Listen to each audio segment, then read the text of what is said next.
listening to this, could you guys come up to the front? Everybody kind of move into the front so we got a lot of information to cover. I want to try to use as much time as we can.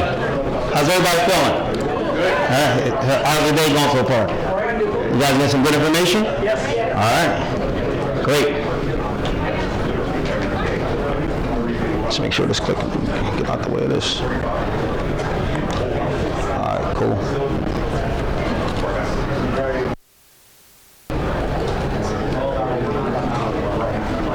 All right, hey, if you guys are not here for the meeting, can you guys take it outside so everybody can hear me clearly?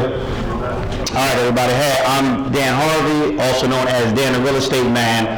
I'm going to talk about commercial real estate investing, kind of 101. I'm also going to mix in a little bit of a strategy that I utilize that I call the multifamily conversion strategy. All right, so we're going to learn about how to evaluate commercial multifamily deals.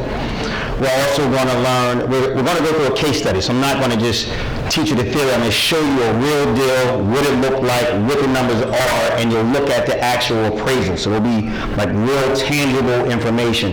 What I tell people all the time is don't worry about trying to learn everything. Just take one or two things from here and build on that.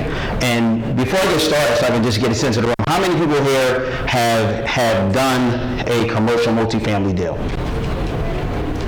Okay, great. So this would be good information for a lot of people. All right, let's get started.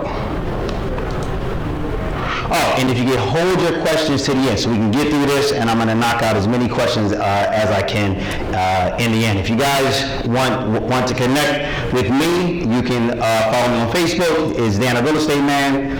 On Instagram, it's Dan the Real Estate Man 1, because I lost the password to Dan the Real Estate Man. So there we go. And you could just get a copy of that QR code there. All right. At the end of this presentation, I will have an offer for you guys that I think is awesome. So stick around. Also, I'm going to be answering questions at the end of the presentation as well. So this is about me. Who is Dan the Real Estate Man? I am from Philadelphia. I'm from Southwest Philly, for those of you who know Philly at all.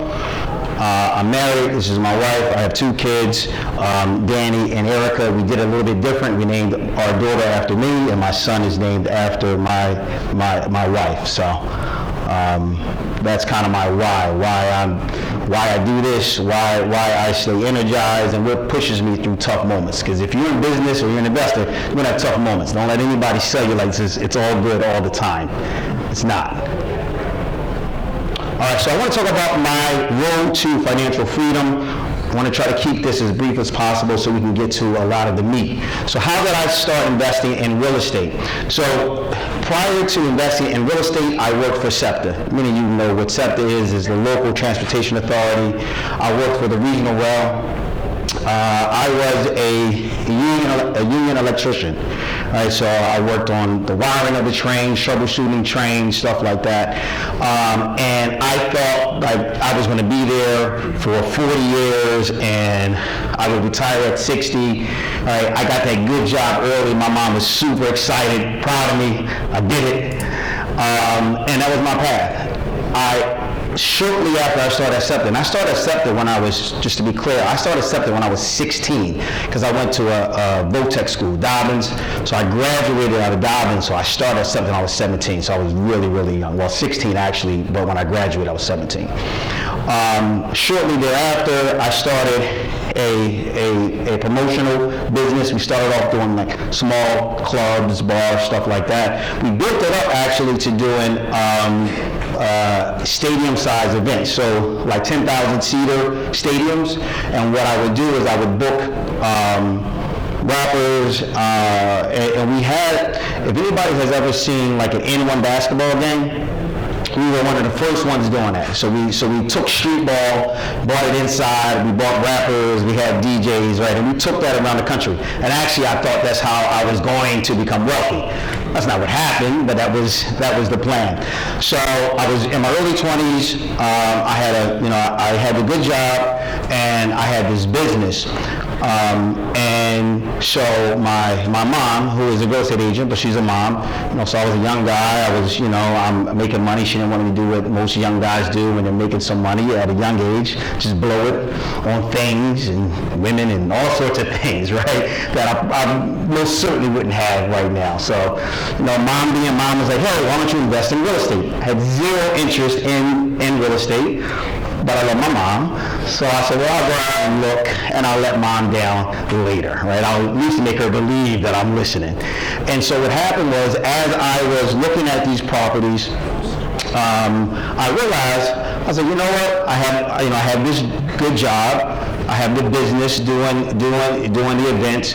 It wouldn't be bad to have a third income stream having a rental property. So I ended up buying a rental property. My first rental property, my strategy was super, super simple. You may want to write this down, so it'll blow your mind. I had $25,000 saved, and the property cost $20,000. Boom. That was my strategy, right? And this was a complete, illegal everything, a complete rehab. I didn't know anything about rehabbing. I didn't know anything. I didn't really know anything about real estate, honestly. I just had some cash, and I could buy cash, right? Obviously, that's a joke. Don't write that down. So I did what at the time I did best, right? I was the overtime king at the time, which meant if overtime got to me, it was not getting by me. So I went back. I was working a bunch of overtime. I was still doing shows, and I just slowly worked that project. Took me about 2 years because I did it all out of my pocket. Got some tenants in there, and I absolutely hated it. What I realize now that I didn't realize then is that being a landlord is a skill set, and it was a skill I didn't have at that time. So I got those tenants out. I ended up put that property on the market, and I remember I put it on a market on a Monday for $87,500.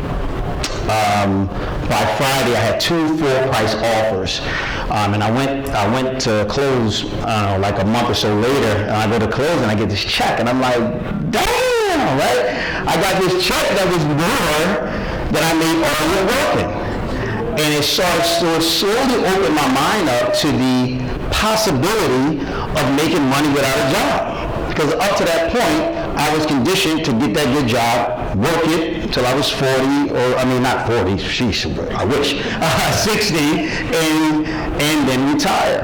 So ultimately, I got serious. I was buying some properties. The next property I bought was actually a house hacking property, which is a great strategy. I bought it for $76,500. I ended up moving into there, fixed the other 2 properties up, met my wife. I left out of there. The next tenant that moved in bought it for $180,000, and again I was like, damn, I'm making money and I don't know what I'm doing. If I read a book, I could be dangerous. And so that's when I decided, like that. So I decided, I said, okay, I was turning 30. I said, by the time I'm 35, I'm going to quit SEPTA. And so what I did from 30 to 35 was I started buying real estate, but on a much more intentional level. And so I quit my job. Well, I retired, but technically I quit 3 days before my 35th birthday. And this is it. This is my retirement party. This is me at 7. This is my last day. This was Christmas Eve, 2014. So I've been a full-time investor for the past 9 years, this past Christmas Eve. So I'm going on my 10th year. All right. So what is commercial real estate? All right, so a commercial real estate or commercial multifamily, this is what we're talking about, because commercial can cover other kinds of real estate as well, is a property that has 5 or more units or any property that has a retail component, meaning it could be a retail space with 2 units above. Technically, that's still a commercial property, and that's going to make a difference later on in the presentation, and you'll understand why. So let's talk about some of the benefits of commercial real estate. Why I like commercial real estate. Number one, this is a big benefit. I love it because the value of the property is based off of the income, right? So if you are buying single family properties up to quadplexes that are purely residential properties, those values are based off of comparisons, meaning like properties in that neighborhood. So which means the value of your property is always capped by the neighborhood. No matter how beautiful you make your property, right? It could have gold toilets, it doesn't matter. You are going to get the valuation of the highest similar property in that area. Also, scalability. It's much easier and efficient to scale a portfolio of commercial multifamily properties. So why is that? Imagine, so like for instance, if you have, say, duplexes and triplexes, and it snowed, like it just snowed, and you have a few triplexes in West Philly, and you have some triplexes up in North Philly, and you have some triplexes out in the county. It's not very efficient. So when you call your contractor out to go ahead and shovel, that cost is going to be a lot more because they have to run over there, they have to run over here, right? You have all these multiple rules. Just the cost in the managing of those properties are much more difficult. So the way I structure my properties is I like to have my properties all be in the same area. So for instance, and I think I already went past the picture, but I own a block of commercial multifamily properties. On that block, we have 15 apartments and five commercial spaces. So when they come out and shovel, they just shovel the block, salt the block, right? On another block, or on another area, I should say, within 3 blocks, I have 24 units. It's about the same. 2 of them are right next door. The other one's like 3 doors down, and then the other one are on either end of opposite blocks. So again, it's much easier to manage a portfolio that's more condensed when you have more units under one roof versus having them all over the place. And it doesn't come into play. It seems fairly easy when you have 1 or 2 units, but as you continue to grow, it becomes more difficult to manage those products, those properties. So I kind of talked about this one in the last slide. Okay, this is the super important piece of it, how to evaluate a commercial multifamily property. This is, I think, is where the juice comes in when it comes to multifamily properties. Okay, so your valuation, and if you guys want to take a picture of this, you can, is your net operating income, that is divided by your cap rate. So your net operating income is your gross rent minus your expenses. So you're going to take your gross rent with whatever the rents are. You're going to multiply them by 12 because you're always going to annualize your numbers. And then you want to multiply that by 70%. This is a quick evaluation. This is if you want to quickly evaluate a deal, and then we'll get into how you go into a deep dive. If you want to quickly evaluate a deal, you take those gross annual rents and you multiply it by 70%. Now you might want to say, well, why 70%? Because the 30% represents your expense ratio, right? And the acronym TIMAR, taxes, insurance, maintenance, management, and reserves, right? So you have to take into account those expenses. Those are real expenses that you're going to have to pay for, and what's most important is that the bank is going to account for. So whether or not you're going to self-manage or have somebody else manage, it doesn't matter, because the bank, who will most likely be lending you money on these deals, they're always looking at it in a worst case scenario. Or what if we have to take this property back? Because even if you're managing the property and you're saving that, whatever, call it 6 to like 10%, tell you right now that the CEO of the bank is not managing, right? They're not taking phone calls from tenants. They're going to hire a management company. So they're going to underwrite the deal as if they have to take that property back. So you have to underwrite the deal the same way, because this is how they're going to look at it. And your cap rate, the cap rate, this is the way I like to think of cap rate. The cap rate is the if you paid all cash. Some people have a different way of looking at it, but I think it's the easiest way. So for instance, if you purchased a property for say $100,000, and the end of the year you netted $10,000, right? That is 10%. That property is a 10 cap property.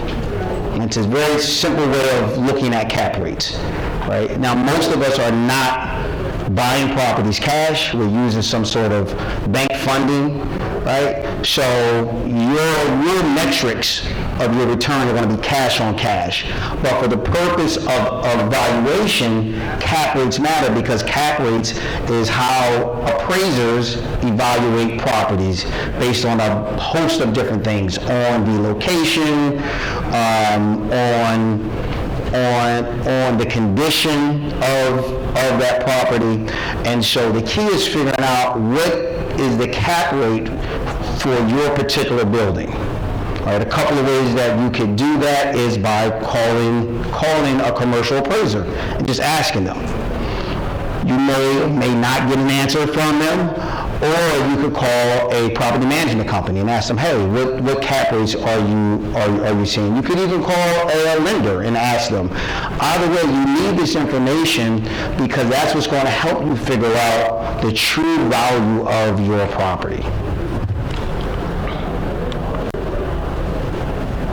All right, so financing a commercial multifamily deal. So there's a couple of ways that you can finance a commercial multifamily deal, and it really depends on what you're trying to achieve. Are you doing a burst style investment, meaning you're looking to go in, do a heavy rehab, create enough value so that you get your invested capital back, right? And if you're doing a strategy like that, you're going to utilize, say, hard money or private money, something that's a short-term funds, because ultimately you're going to recoup that money from your long-term lender. The key, this is super, super important, is that the lenders that you utilize, you want to make sure that they use the income strategy to come up with the value of the property. This is super important, because sometimes people think all lenders are created equally, and they're not, right? You have to figure out which lender fits this strategy. So you call them and ask them, hey, how do you underwrite a commercial multifamily deal? If they're talking about comps, hang up the phone. They're not your lender, right? That's not who you want to use. Unfortunately, sometimes people get deep into the deal and don't realize that that's the wrong lender for them. So as part of your investment strategy, you guys should be building relationships with multiple lenders. Do not become married to a lender. It's the worst thing you can do. Right? You got to date around a little bit, right? You got to talk to different lenders and see what they're about, because different lenders have different appetites. And so you have to figure out which lender has an appetite for the kind of property or project that you want to do. And that only works if you have multiple lender resources, right? And what I recommend is create a spreadsheet. Just one day when you're not busy, if you have a VA, whatever the case is, pick up the phone, call some lenders, and ask them about their appetites. Ask them about what kind of deals do they like to work with. Do they invest in mixed-use properties? Do they invest in 5+ unit properties? You know, what do a rehab loan, right? You want to have this information so that way when the opportunity comes up, you've already done most of the legwork. Really the last piece of it is the project. All the other piece of it is the team and the financing piece that you already have set up. You don't want to be scrambling to figure that out, right, once the clock starts running. You at least want to have a good outline of lenders that you can start with. And there are portfolio lenders. A portfolio lender, for those who don't know, are lenders that lend off their own balance sheet. So it's not a portfolio as your properties or their properties. It just means that a portfolio lender lends off their own balance sheet. They have more leeway in the kinds of investments that they can lend on because they're not restricted, because they're not selling their loans off to the secondary market. So a lot of lenders, as you may know, they just originate loans and then they sell them off to the secondary market. I'm not going to get deep into that, but a portfolio lender, they keep their loans on their books, so they have a lot more. You guys, like I said, you guys have questions. I kind of see some on your face. Write them down. I'm going to go through all the questions at the very end. I just want to make sure I get through all of this. So you want to make those relationships. A lot of those are regional banks, credit unions, right? And again, you want to figure out the appetite that these lenders have for your deals. And then a DSCR lender. Those are basically no-doc lenders. It's probably the easiest way to say it. They sell their loans off to the secondary market.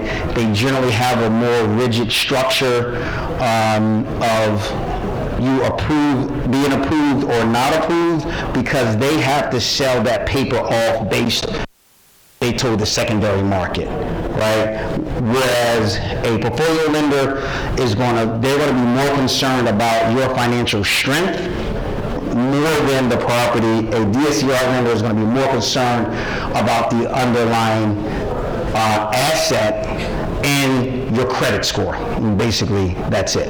Right? But you have to fit a certain profile, and the asset has to fit a certain profile. All right, so this is a commercial multifamily case study.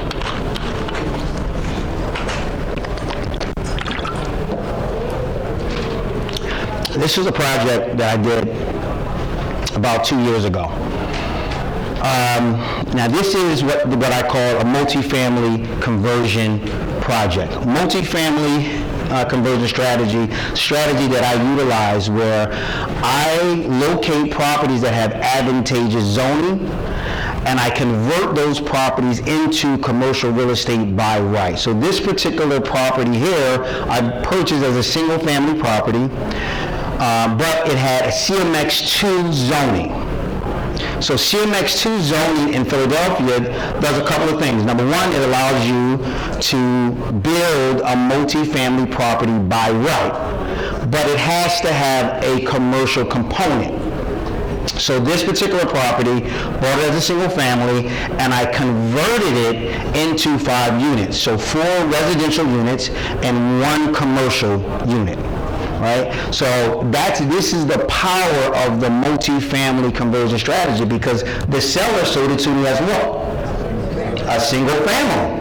I purchased it in my mind as a 5 unit. So he's happy as I don't know what to get 83.5. Because in my mind, they're like, man, nobody pays $83,000 for this property here. But in my mind, it's a steal, because I know what I'm going to do with it, because I understand zoning. And this is super, super important as just a layer on to the commercial multifamily piece. Understanding zoning and understanding highest and best use is the next level of real estate investing. That's where you really squeeze the juice out of a lot of these investments, because you can see what other people cannot, right? Because I was able to solve this seller's problem, right, buy their home, right, and create a great investment property. Well, let me go back. So this particular project cost about $300,000. Might have been a tad bit more to go ahead and get this done, right? That's from plans to the whole conversion process. It's about $300,000. So I was into this deal for roughly $383,000. And again, we were able to create 5 units from this property. We had 1 2-bedroom, 2 1-bedrooms, and 1 studio. We turned the garage into a studio apartment. right? And so some of this also is creativity. How creative can you be as a real estate investor, right? So this is directly from the appraisal. And this is another tip too. When you guys get your appraisals, because I know I've done a lot of appraisals, what people generally do, they run right to the number, see if they got the number, they close the appraisal, they never look at it again. But your appraisal is a wealth of information, right? It's telling you exactly how the appraiser came up with this value. And if you can understand how the appraiser thinks, I'll get out your way so you can get a picture of that. If you can understand how the appraiser thinks, then you can shift your investment strategy to fit the model that appraisers use. I'm sorry about the way, go ahead. And this is super, super important. You don't want to reinvent the wheel. How does an appraiser look at this deal? How is the bank looking at this deal? This is what we want to set up. All right, so my effective gross income, meaning this is my gross income minus the vacancy rate, right, which we'll get into shortly. And this is the TIMOR that I was talking to you about, taxes, insurance, management, and reserves, all these things. Remember I mentioned that? This is from the appraisal, so this is not me making these things up. This is what they use. So my net income on this particular property was $42,226. Okay, here is the income approach. Remember I talked about income approach and making sure banks use the income approach? This was the income approach that they used. This was my potential rental income, vacancy loss, we talked about all of our expenses here. Net income, $42,316, and they applied a cap rate of 6.5%. Can you all see that? Which gave me a value of $651,020. They rounded it down to $650,000. So here's a property about $83,000, $83,500. Put $300,000 into the property. I'm at $383,000, and then this appraised at $650,000, of which I took out a loan of 75% of about $478,000. So just for me doing this project, tax-free, I took out about a little less than $100,000. You understand? And that has nothing to do with the cash flow of the property. But this is I think like the beauty when you can marry the multifamily conversion strategy with commercial real estate.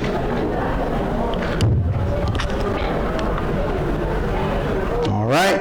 Here's the property. Just kind of give you guys a look of what it looked like. This is what it looked like. This is actually a little bit after I bought it, but this is kind of what it looked like. This is what it looks like now. I think it looks beautiful, by the way, but I think it came out really nicely. You see how this was just a window here. We actually put a door here. You gotta have some creativity to create these places, but you're creating, I'm gonna get there. I'm gonna get to you guys. You drive by there? I drive by there all the time. Nice. So you see the real thing. Yeah. All right. So, okay. I'm finishing up. I'm going to take you guys' questions. I do have a digital boot camp about multi-family conversions. When I did them in person, it was $24.99 for Nick. The digital boot camp goes through the whole process, the zoning, understanding the rehab process, the whole nine. I kind of like put my whole brain into this boot camp here. If you guys are interested, you guys can click the QR code. This will be available for a little while at $197.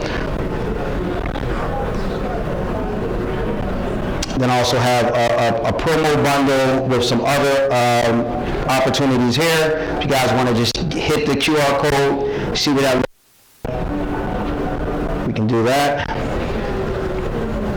All right. And connect with me.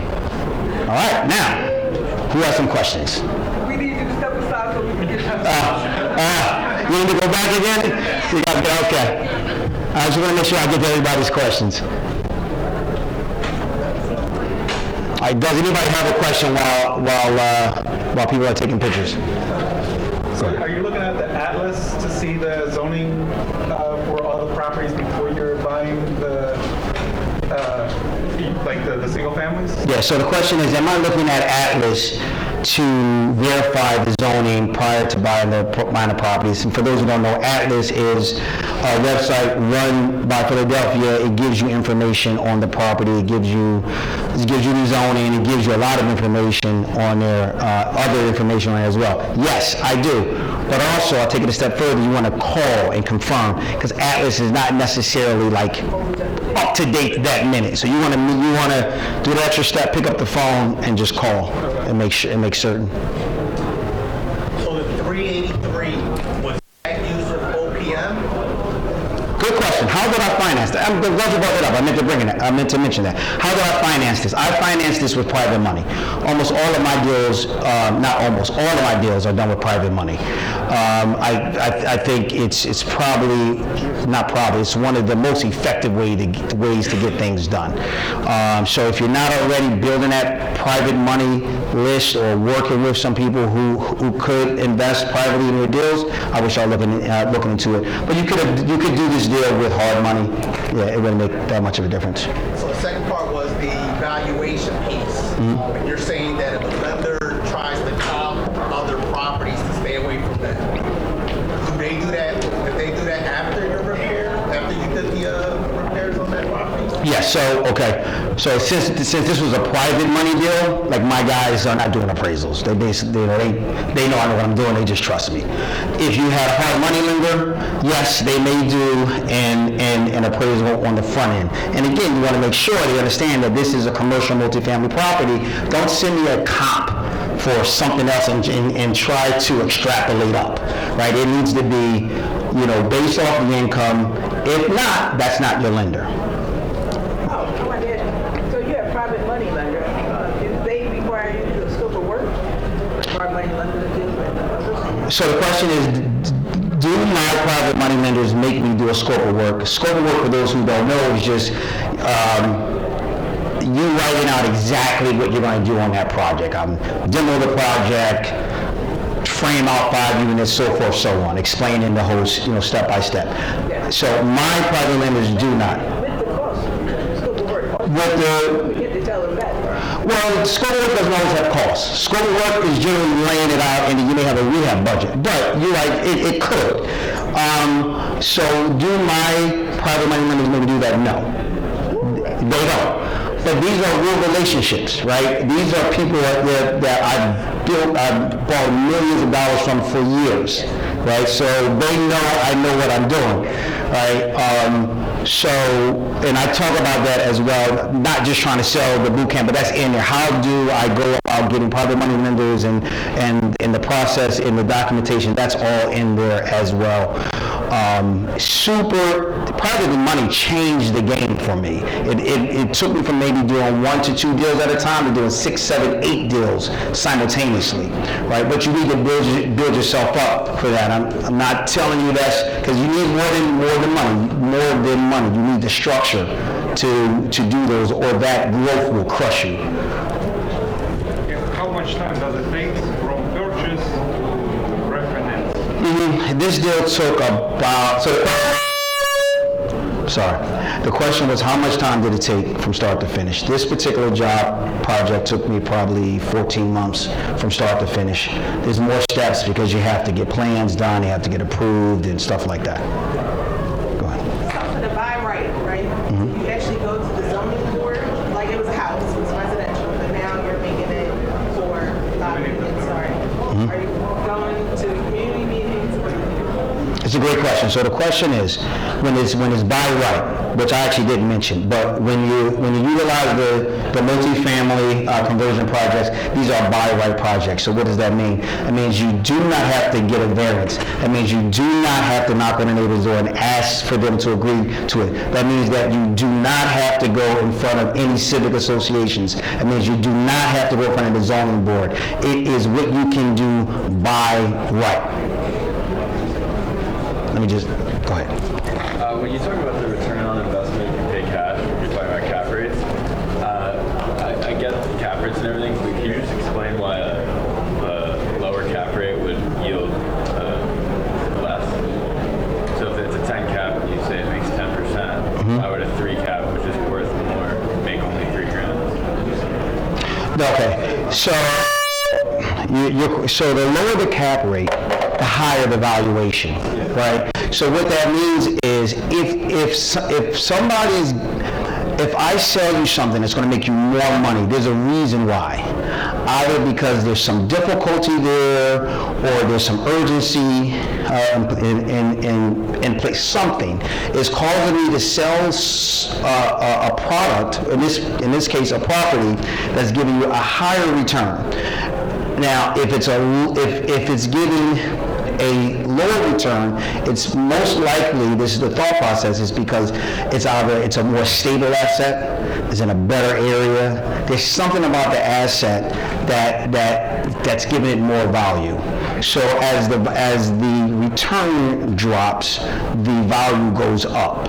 So what you'll see is in like an A-class property, which is generally a brand new property in a nicer area, you're going to have lower cap rates because your risk, in theory, your risk is reduced. Right? So the higher the risk, the higher the return. There you go. That's what I should have started with. All right. Any other questions?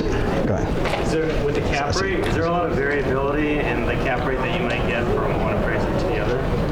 Is there variability in the cap rate that you might get from one appraiser to the other? Absolutely. Whenever you have humans involved, there's always some variable, right?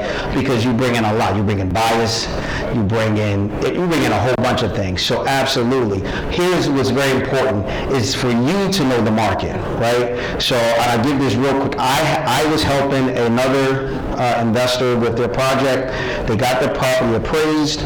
This appraiser had an area, and I'm being very gentle with this, a problem with the area as he saw it. Right? I know what that area cap rate is, but he just, no, this is a 10 cap rate. I'm like, sir, show me one sold property that looks like this that's sold at a 10 cap. It's impossible. Can't do it. So ended up with a very low appraisal. So you know what?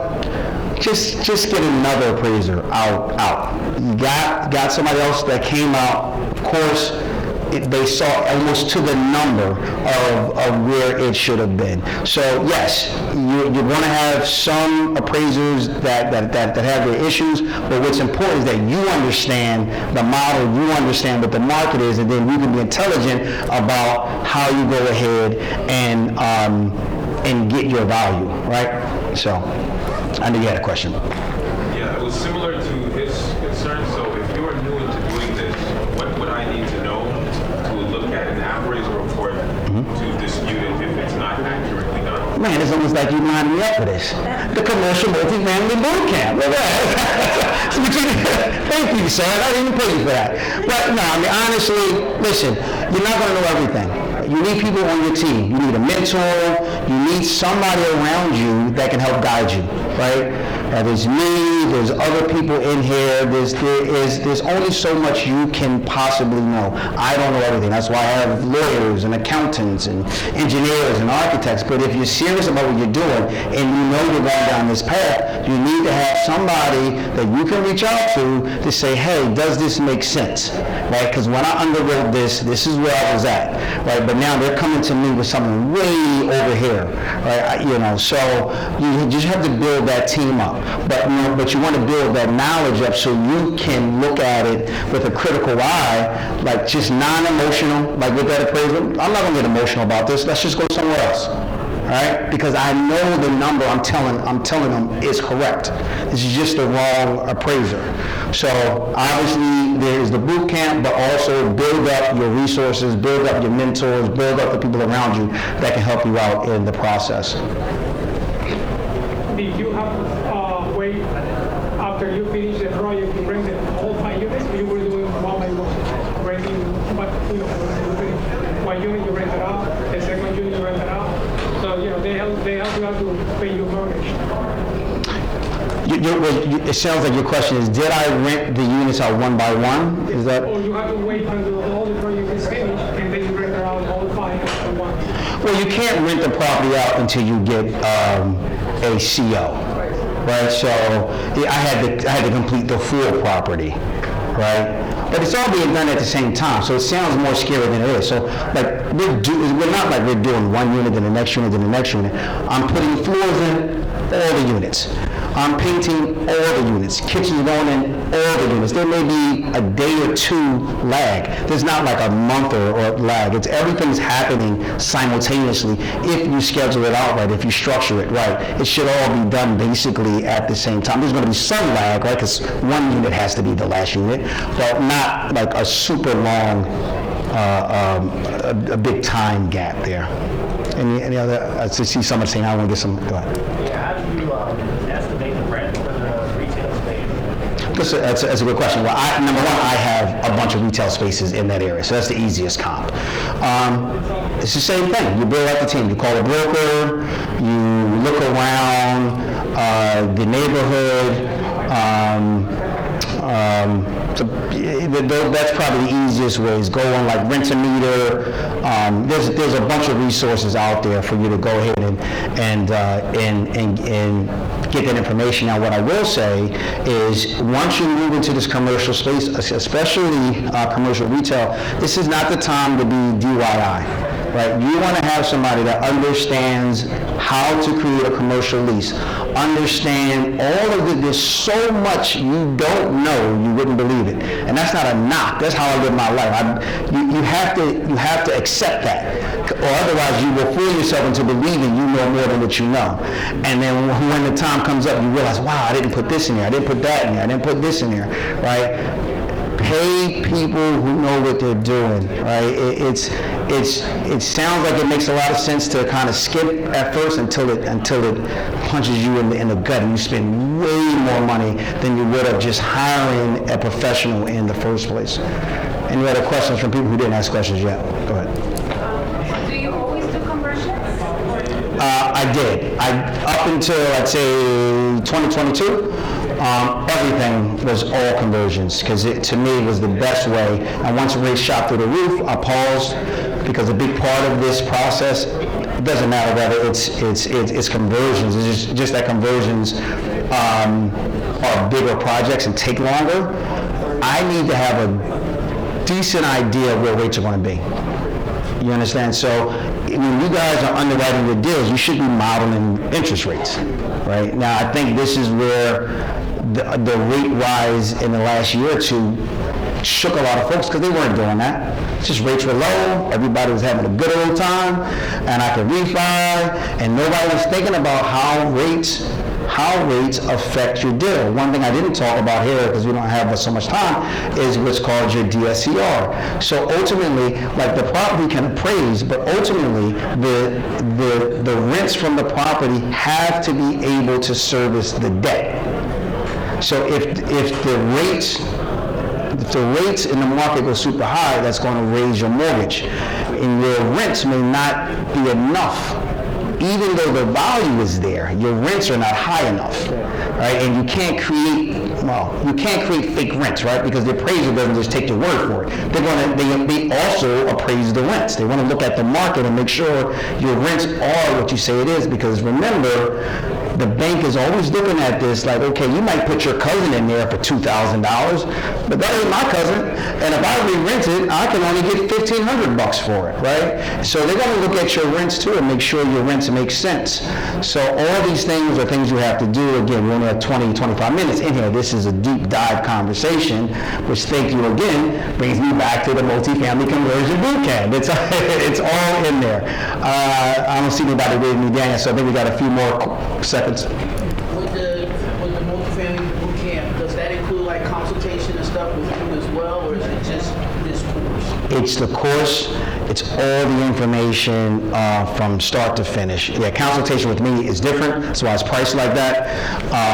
But yeah, there's always, for people that buy, there's the opportunity to do consultation. But literally, I left nothing out of that. That's not like one of those top level things. There's a ton of information there. I just want to make sure before I go ahead. So this is not commercial, but I don't know if you've done this deal. The strategy that I'm thinking about is a little smaller. And you can tell me if it's a good one or a bad one. It's an RM1 zone, single homes, converting them into a duplex.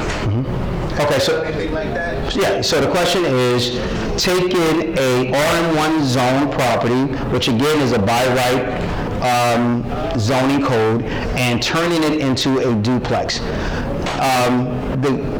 Is it a good strategy?